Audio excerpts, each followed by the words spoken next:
With us today, we have two presidential candidates, Mr. Stan Lee, better known as Chang Jagi, and Mr. Siva Priyan. Both are fifth-year students, as you all know, and both are running for the post of president for the RMSA board of 2010-2011. My name is Siva Priyan. I'm in 5th year at the moment. I would like to run for the presidential post because of a few reasons. Mainly because I'm capable and I believe I understand the problem that all the students are having. Alright, from their problem of academics, hostel, and also any legal issues. Because from 1st year to 5th year, I went through the same situation. Second, I really believe I want to communicate and also contribute my ideas, and in order to make unity, as what Mr. Siva mentioned, and already the moment he mentioned about unity, I already script what are things I'm supposed to say. If the question is expressed, I'll let you all know later. Alright, other than that, I'd like to stand you to say something about himself. Good afternoon, my name is Chang Jagi, also known as Stanley. I'm a 5th year student. We were roommates together till this semester, and I'm running for presidential position, same as Siva Priyan. We are running together, and as stated in my mission statement, proposal for the upcoming RMSA 2010-2011. First, we need to know our rights. We need to be crystal clear of our rights as a foreign student here. Second, in my mission statement, it's regarding unity, to encourage more unity among us as one Malaysia. And third, sources, we need to make sure that RMSA is well funded as a non-profit organization. Thank you.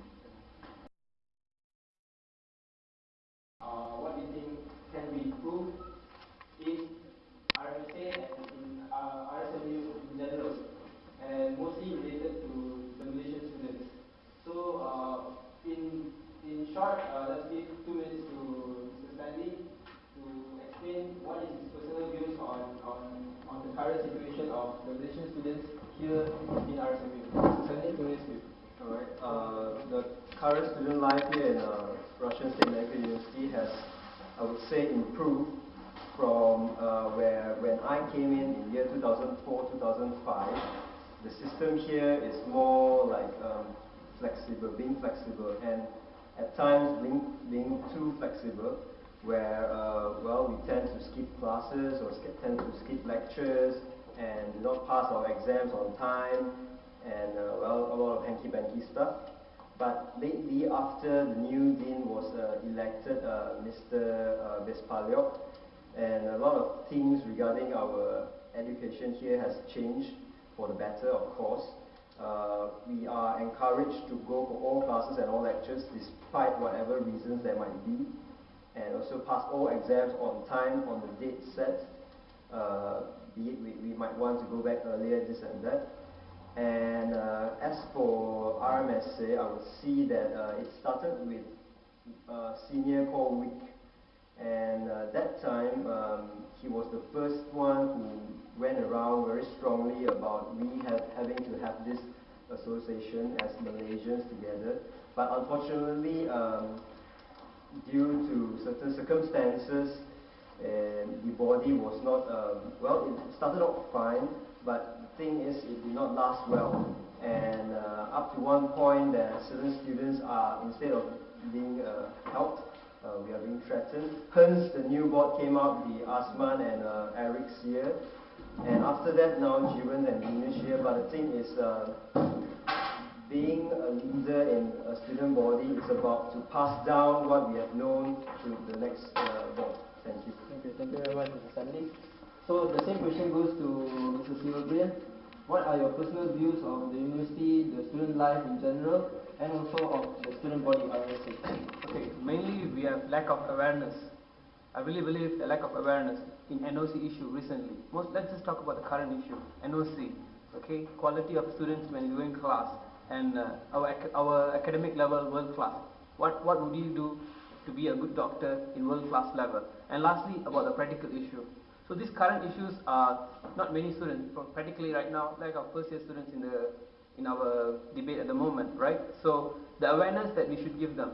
Okay, what are the consequences if they do not foresee all these things? For example, NOC issue. Plenty of first year students do not have NOC issue, do not have NOC, so they are not entitled to work in Malaysia.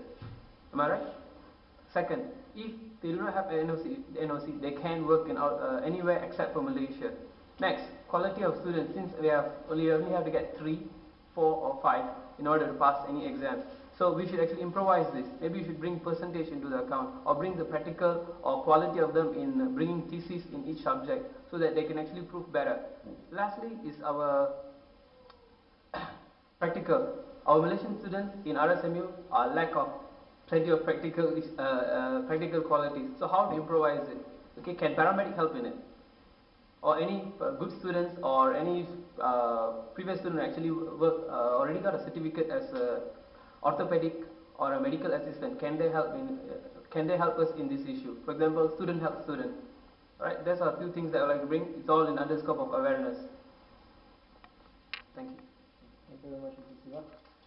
Alright, next we would like to get to know a little bit about your views about our university, your personal views about our university, and what do you think is our current issues with the universities, or what are the university's issues currently with us. So, 2 minutes to Mr. Siva. Anything to say about our university? Okay. Our university, the first thing I always talk about is our tuition fees and our hostel fees. It's been increasing year by year. First, that's one thing. Second, how do we actually control it, or at least manage it properly? This is about university. And then about students, we really have to concern on our academics. Right? A lot of issues that we're supposed to think, how do we improve our academics? Can weekly presentation enough or not? Should we have quiz, or should we have a practical class? These are the improvements that we should do. Second, let me go back to the tuition fees. Alright, we have to look through our contract thoroughly, so that we have a fixed price until we graduate. Because year by year, particularly 4th year and 5th year, are actually going through problems in the fee structure increasing gradually. Next, language. Shall we run entirely in 6 years in English, or shall we go with the current system, first 3 years in English, second 3 years in Russian? So that's basically my view in what are the affairs are going through between university and us between university.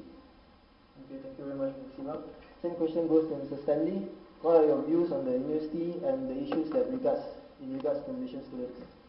Alright, when we speak our university, Russian State Medical University, I'd like to draw back all of us to the history of it. It was chaired by Mustafin, a biology teacher, for the Dean of our foreign students. Later on, it moved on to Professor Kromakov, and to date, Mr. Bispaliov. And what are the difference between these 3 deans are, Mr. Mustafin is where the more kind guy who gives docus and everything. As for Mr. Kromakov, he was the one who is more strict in all this, and well, certain of us say that there was corruption and so on. As for Mr. Bispaliov, he is more the righteous guy, and when he says 1, it means 1, and when he says 2, it means 2. So these are my views on the university, where the leaders of the university, be it the deans, up all the way to our current rector, Mr. Volodin, they are doing their best somehow or other to help improve